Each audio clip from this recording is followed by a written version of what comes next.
बाळासाहेबांच्या तमाम शिवसैनिकांना तुमच्या ह्या अनिश गाढवेचा, बाळासाहेबांच्या या कडवट शिवसैनिकाचा आणि शिवसेनेच्या प्रवक्त्याचा मानाचा जय महाराष्ट्र. जर अजूनही शिवसेना एक वादळ या आपल्या हक्काच्या माध्यमाला शिवसैनिकांना आपण सबस्क्राइब केलं नसाल तर तुम्हा सर्व शिवसैनिकांना पुन्हा एकदा कळकळीची विनंती करतो, आत्ता ताबडतोब शिवसेना एक वादळ लाखोंच्या संख्येने सबस्क्राइब जरूर करावं. शिवसेनेच्या विचारांवरचंही यूट्यूब प्रबोधन माध्यम लाखोंच्या संख्येने सबस्क्राइब करावं. काल महाराष्ट्राच्या विधानसभा निवडणुकांचा ज्यावेळेस निकाल लागला जात होता, आपण सर्वांनी पाहिलं असाल, महाराष्ट्राच्या अनेक दिग्गजांना काल आपण पराभूत होताना पाहिलं, हरताना पाहिलं, अनेक दिग्गजांना. विशेष म्हणजे एक उल्लेखनीय बाब सांगतो, एक विशेष बाब सांगतो. विशेष म्हणजे बहुतांश दिग्गज हे विरोधी पक्षातले होते. खरं तर बहुतांश शब्द हा चुकीचा शब्द मला इथे वाटतो. सर्वच्या सर्व दिग्गज काल ज्यावेळेस हरत होते, हे सारेच्या सारे दिग्गज हे विरोधी पक्षातले होते. सत्ताधारी पक्षातला एकही दिग्गज काल मला हरताना दिसला नाही. हा केवळ एक योगायोग आहे की आणखी काही, हे तुम्ही ठरवायचं. यामध्ये बाळासाहेब थोरातांचं नाव घेता येईल, पृथ्वीराज चव्हाणांचं नाव घेता येईल, यशोमती ठाकूर असतील, यामध्ये वैभव नाईक असतील, अनेक दिग्गज आहेत महाराष्ट्रातले, राजन विचारे साहेब असतील, अनेक दिग्गज. किती नावं घ्यावी, महाराष्ट्रातल्या अनेक दिग्गजांची नावं याच्यामध्ये घेता येतील. राजेश टोपे असतील, ज्यांचं कार्य, उल्लेखनीय कार्य, एक आरोग्य दूत म्हणून, आरोग्य म्हणजे ज्यावेळेस कोविड महाराष्ट्रामध्ये कोरोनाचा थैथयाट चालू होता, हाहाकार माजला होता, त्या काळामध्ये या आरोग्य दूताने म्हणजे महाराष्ट्राच्या मुख्यमंत्र्यांसोबत श्रीमान उद्धव बाळासाहेब ठाकरेंसोबत ज्यांनी खांद्याला खांदा लावून काम करण्याचं कार्य केलं, जे राजेश टोपे, त्यांनी स्वतःच्या आईच्या मृत्यूमध्ये त्या कार्यामध्ये न जाता इकडे कोविड रुग्णांची सेवा करण्यामध्ये ज्यानं आपलं ते दिवस खर्ची घातले, अशा व्यक्तीचा ज्यावेळेस पराभव होत होता, अनेक दिग्गजांचा काल पराभव होत होता. ज्यावेळेस मी राजेश टोपेंचा पराभव पाहिला त्यावेळेस मी समजून गेलो, हा निकाल कोण्या दिशेने वाहतोय, हा कौल कोण्या दिशेने वाहतोय. हा काही कौल नव्हता, हा जनमताचा कौल नव्हता, जे काही असेल ते. पण या सगळ्या दिग्गजांच्या यादीमध्ये, या दिग्गजांच्या यादीमध्ये आणखी एक नाव होतं आणि ते नाव होतं बच्चू कडूंचं. अचलपूर विधानसभा मतदारसंघातनं बच्चू कडू. आता बच्चू कडू गद्दार गटाच्या त्या सोहळ्यामध्ये हे बच्चू कडू सगळ्यात पहिल्या रांगेत दिसायचे. आपण पाहिलं असाल, सुरत मार्गे गुवाहाटी व्हाया गोवा मुंबई हा जो प्रवास झाला, याच्यात बच्चू कडू सगळ्यात पुढे. या व्यक्तीविषयी जर सांगायचं झालं तर या व्यक्तीने उद्धव साहेबांशी घात केला. म्हणजे एकनाथ शिंदेचं तर बाजूलाच ठेवा, पण या व्यक्तीने सुद्धा उद्धव साहेबांशी घात केला. ज्या व्यक्तीला एक अपक्ष आमदार ह्या आमदाराला बोलावून, स्वतः फोन करून बोलावून ह्याला मंत्रिपद बहाल केलं होतं, दिव्यांगांचं मंत्रिपद याला बहाल केलं होतं. दिव्यांगांची सेवा घडावी, शेतकऱ्यांसाठी काही कार्य व्हावं, कारण बच्चू भाऊंचा आणि शेतकऱ्यांच्या प्रश्नांचा यांचा जुना संबंध आहे. शेतकऱ्यांचे प्रश्न पोटतिडकीने महाराष्ट्राच्या विधानसभांमध्ये मांडणारे बच्चू भाऊ हे एकमेवच मला म्हणावे लागतील. अनेक आमदार आहेत, पण बच्चू भाऊंचा जो मांडण्याचा प्रकार आहे शेतकऱ्यांच्या प्रश्नांचा, तो जरा वेगळा आहे, तो बास थोडासा वेगळा आहे. बघा, काही गोष्टींची तारीफ करावीच लागेल.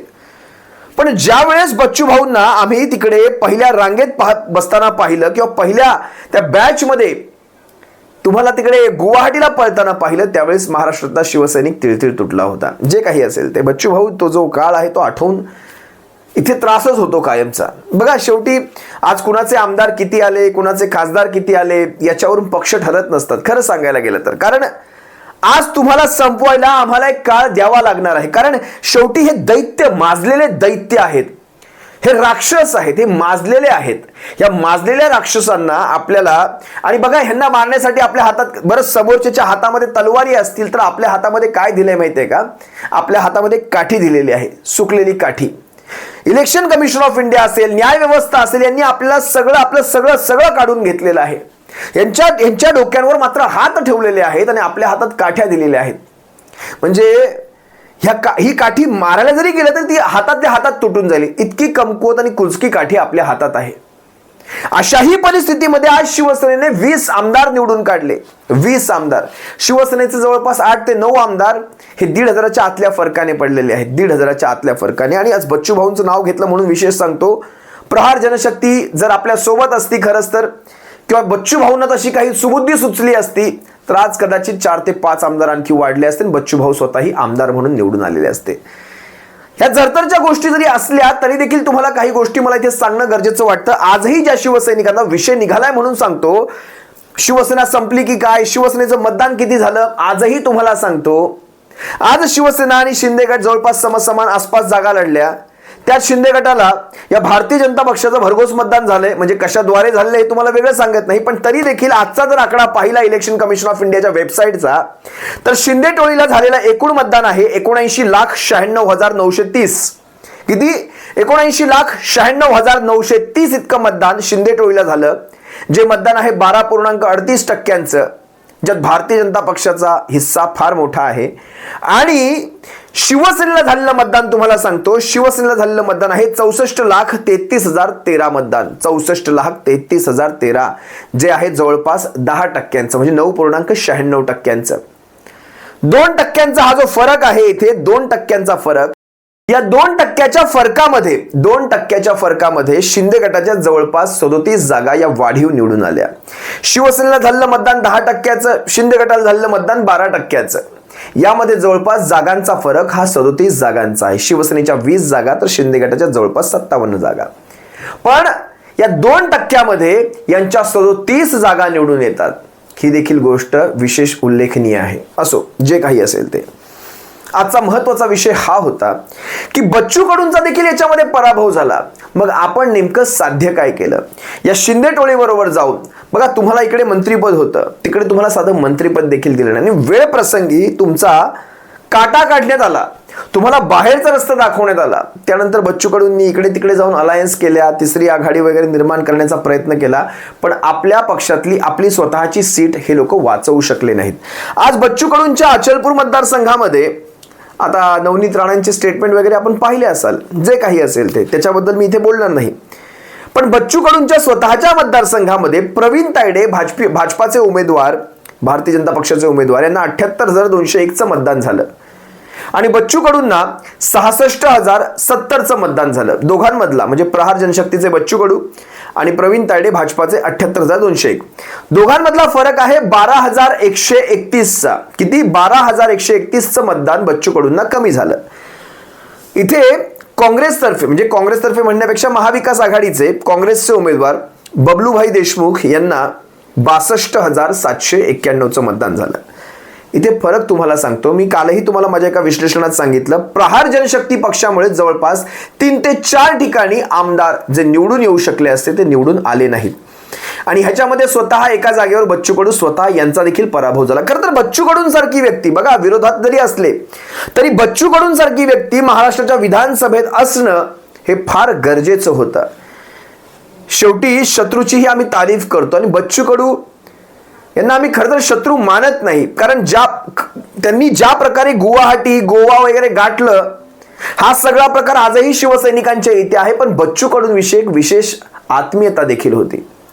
कारण याचं कारण सांगतो, दिव्यांगांसाठी खूप चांगलं कार्य केलेलं आहे, शेतकऱ्यांचे प्रश्न पोटतिडकीने मांडलेले आहेत. मग सरकारात राहो, विरोधात राहो, पण आजही शिंदेविषयी बोलताना, फडणवीसाविषयी बोलताना बच्चू कडू ज्या प्रकारचा आदर दाखवतात ना, तो आदर पाहिला की परत इथे एक तिडीकच जाते, का कुणास ठाऊक, जे काही असेल ते. पण बच्चू कडूंसारखी व्यक्ती महाराष्ट्राच्या विधानसभेत जायला हवी होती, हे मनापासून मला तरी वाटतं. आज तुम्ही सांगा, तुमच्या ह्या प्रहार जनशक्तीने ह्या 4-5 जागांच्या ठिकाणी, म्हणजे वेळ ठेवून ज्यावेळेस ह्या गोष्टी घडल्या असत्या ना, बच्चू कडू, जे काही झालं ते झालं असेल, जायला हवं होतं, एक इनिशिएट करायला हवं होतं, एक सुरुवात करायला हवी होती. मातोश्रीवर जाऊन उद्धव साहेबांची जर एकदा माफी जरी मागितली असती ना, मातोश्रीवर जाऊन, कारण तुम्ही काही या शिंदे टोळीचे आमदार नव्हतात ना, तुम्ही तर एक अपक्ष होतात. खरं तर तुम्हाला ती गुवाहाटी वगैरे पळायची काही गरज देखील नव्हती, काही एक गरज नव्हती. पण जर तशी एक पहल तुम्ही केली असती तर कदाचित आज हा सारा प्रकार वेगळ्या पद्धतीने आपल्याला हँडल करता आला असता. आज जवळपास 4 ते 5 जागा ना प्रहारच्या आल्या, ना आपल्या आल्या, ना तुझ्या ना माझ्या, म्हणजे ना तुला ना मला घाल कुत्र्याला, अशातली ती गत झाली. या सर्व प्रकारावर बच्चू कडूंनी स्वतः आपलं मौन तोडलं. त्यांनी एका मीडियाला, मला वाटतं लोकमत मीडियाला, आपली एक बाईट दिली. या बाईटमध्ये बच्चू कडू नेमकं काय सांगतायत पहा ना. खरं तर विचार करण्यासारखी ही गोष्ट आहे, जे काही ते सांगतायत त्याच्यावर देखील विचार करायला हवा. ज्यावेळेस पत्रकारांनी त्यांना प्रश्न विचारला शेतकऱ्यांविषयी, बच्चू कडू म्हणतात, आता शेतकरी राहिलाच कुठे, बघा ना बच्चू भाऊ काय म्हणतायत, नेमकं काय म्हणतात जरा ऐका. महाराष्ट्र राज्याच्या विधानसभांचे निकाल जे आहेत ते काल हाती आलेले आहेत आणि याच निकालांवर बोलण्यासाठी माझ्यासोबत प्रहार जनशक्ती पक्षाचे अध्यक्ष संस्थापक अध्यक्ष बच्चूभाऊ कडू आहेत. भाऊ, कसं पाहता तुम्ही या निकालाकडे? काय नाही, धर्मयुद्ध होतं. धर्मयुद्धामध्ये फतव्याची राजकारण, इकडे बटेंगे तो कटेंगे, या दोघांच्या लढाईमध्ये आमचा सेवेचा झेंडा हरलेला आहे. राजकारण जिंकलं, सेवा हरली, असं एकंदरीत चित्र आहे. पण मी काही कोणाला दोष देणार नाही. मला मतदारांनी 4 वेळेस इथं निवडून दिलं. आमचंही काही कमी राहिलं असेल, काही राजकारणाचे डाव आम्ही काही पाहिजे तसे व्यवस्थित फेकले गेले नसेल, त्यांना मतदारांना दोष देण्यात काही अर्थ नाही. त्यांचा रिझल्ट आपण स्वीकारला पाहिजे. त्यांनी आपल्याला नाकारलं ते पण आपण स्वीकारलं पाहिजे. आणि आता अधिक थोडं कसं ताकदीनं काम करता येईल, लोकांची सेवा अधिक कशी करता येईल. झेंड्याच्या राजकारणात आम्ही जाणार नाही, तो विषय आम्ही कधी घेणार नाही. सेवेतूनच आणि कामातूनच लोकांचं मत घेण्याचा प्रयत्न करू. मतच नाही तर आशीर्वाद पण घेऊ. या धर्माचे जे कट्टरतेवादीचं जे राजकारण आहे यामध्ये कुठेतरी शेतकऱ्यांचा कट्टरतावाद हरला असं वाटतं. शेतकऱ्याचा कट्टरवाद जिवंतच नाही राहिला आहे. आता शेतकरीच नाही राहिला आहे. कोणी शेतकरी मुसलमान झाला, कोणी हिंदू झाला, कोणी तेली झाला, माळी झाला, बारी झाला, पाटील झाला. मुळात शेतकरी म्हणून राहिलाच नाही. त्याला व्यवस्थित धर्मजातीच्या नावानं संपवलं आहे. आणि इथं मुद्दे संपले आहे.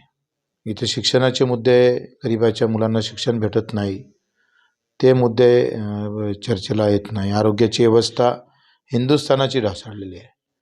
गरिबाची आरोग्याची सेवा कशी होते तर लोक दवाखान्यात भरती नाही केलं तर बरं बा तसा घरी मरू दिला परवडते, अशी अवस्था असताना झेंड्याच्या राजकारणामध्ये हे सगळं जेव्हा येतं, देशाचा पंतप्रधान जर असं म्हणत असेल तर एक आहे तो सेफ आहे, तर तुम्हाला म्हणायचं काय नेमकं? तेच पंतप्रधान काही वर्ष अगोदर असं म्हणायचे काय, मी हिंदू आणि मुस्लिम असं जर आणेल तर मी ते निवडणूकच लढणार नाही. आणि त्यांना ही वेळ येतं एक आहे तो सेफ म्हणायची. अर्थात दोनही एकूण हे जे राजकारण होत आहे, काँग्रेसचे एकूण आहे आणि भाजपाकडून आहे, हे दोनही या देशाला घातक ठरणार आहे. काय वाटतं, महायुतीने ज्या योजना लागू केलेल्या होत्या, जे मुद्दे त्यांनी हाती घेतलेले होते, ते कुठेतरी महायुतीच्या पारड्यात पडले? मला वाटतं त्याचाही काही थोडा फरक आहेच. लाडक्या बहिणीचा, कारण त्यांच्या अकाउंटमध्ये जेव्हा 7,000, 10,000, 10,000, 21,000 जेव्हा त्यांच्या खात्यात गेला तर ते तसे पैसे लोक निवडणुकीच्या वेळेस पैसे वाटतात का 1,000 रुपये घे वोट दे, हे गव्हर्नमेंटच्या कोठ्यातून तिथं गेले. आणि आता तिथूनच ते डायरेक्ट भेटल्यानंतर त्यांच्याही मनात आनंद झाला का पैसे भेटन, उद्या काँग्रेस आली तर भेटणार नाही, हे एक भय होतं. आणि आखरी सामान्य माणसाला या सगळ्या व्यवस्थेबाबत काही पडलं नसतं. तो स्वतःचं पाहतं आणि त्यानं ते स्वतःचं का होऊ नये. म्हणजे मुख्यमंत्र्यांनी ही योजना आणली, शिंदेच्या नेतृत्वात या सरकारला यश भेटलं आणि आता शिंदे मागं राहणार आणि मुख्यमंत्र्यासाठी दुसराच हात मारून जाणार, असंही राजकारण होऊ शकतं. या एकंदरीत सगळ्या याच्यामध्ये व्यक्तिगत स्वार्थ हा माणसाला खूप महत्त्वाचा आहे. आम्ही पहिले सार्वजनिकसाठी लढणारे लोक होतो. देश स्वतंत्र व्हायच्या अगोदर देशासाठी लढायचे. आता काही दिवसापूर्वी लोक गावासाठी लढायचे, आता तो म्हणते माल्या घरासाठी स्वतःसाठी लढत आहे. हा फरक दिवसांदिवस पडणारच आहे. काय वाटतं, प्रहार पक्षाची पुढची भूमिका काय असणार? पाहू आता. आम्ही काही जानेवारी महिन्यात किंवा डिसेंबरच्या एंडला एक राजकारणात राहायचं का फक्त समाजकारण करायचं तो विचार करू. राजकारणात आपल्याला एकतर आपल्या झेंड्याचा रंग बदलावा लागेल, नाही तर मग सेवा ठेवून फक्त समाजकारण करावं लागेल. दोनपैकी एक निर्णय घेऊ. तर हे होते प्रहार जनशक्ती पक्षाचे संस्थापक बच्चूभाऊ कडू. कॅमेरामन शार्दूल गोळेसह अवकाश बोरसे, लोकमत व्हिडिओ, अमरावती. बच्चू भाऊ स्पष्ट म्हणाले, शेतकरी राहिलाच कुठे? तो तर मुसलमान झालाय, तो तर काही हिंदू झालाय, काही मराठा झालाय, तेली झालाय, चांभार झालाय, माळी झालाय. शेतकरी सुद्धा जातीपातींमध्ये विभागला गेलेला आहे. कशाला मांडायचे कुणाचे प्रश्न? कारण शेतकरी राहिलाच कुठे आज? मला जर राजकारणात यशस्वी व्हायचं असेल तर मला झेंड्यांचे रंग बदलावे लागतील. बच्चू कडूंची ही वाक्य खूप काही सांगून जात आहेत. पण खरं तर ही वाक्य बाहेर समाजाला काय सांगतील यापेक्षा बच्चू भाऊ, आपण आपल्या अंतर्मनाला विचारा, आपण जे काही मागच्या काळात केलं हे किती योग्य होतं. बरं, ते सगळं झाल्यानंतर देखील वेळ प्रसंग ठेवून, एक विशिष्ट काळवेळ ठेवून जर काही बोलणी झाली असती तर त्या गोष्टींचा कुठेतरी उपयोग झाला असता. आणि आज या तुम्ही स्वतः महाराष्ट्राच्या विधानसभेच्या बाहेर बसणं हे स्वतः या सरकारवर अंकुश ठेवण्यासाठी एक घातक आहे. कारण सरकारवर अंकुश ठेवण्यासाठी तुमच्यासारखी माणसं, भास्कर जाधवांसारखी माणसं, बाळासाहेब थोरातांसारखी माणसं, राजेश टोपेंसारखी माणसं, वैभव नाईकांसारखी माणसं, ही माणसं महाराष्ट्राच्या सभागृहात असणं फार गरजेचं होतं. जे काही असेल ते, पृथ्वीराज चव्हाणांसारखी माणसं, कारण शेवटी ही अनुभवी माणसं आहेत. कुठे कसं कुणाला मुद्द्यावर घ्यायचं, कुठल्या मुद्द्यांवर रोखायचं, कुठल्या मुद्द्यांना ढील द्यायची, या सगळ्यासाठी अनुभव देखील तितकाच गरजेचा असतो. आणि तुमच्यासारखी माणसं तिथे सभागृहात असणं हे फार गरजेचं होतं. असो, जे काही असेल ते आपण सर्वांनी पाहिलं. भविष्यात इथून पुढे तरी कमीत कमी काही चांगल्या गोष्टी अपेक्षित असतील, काही चांगल्या गोष्टींची पहल तुमच्याकडनं देखील व्हावी.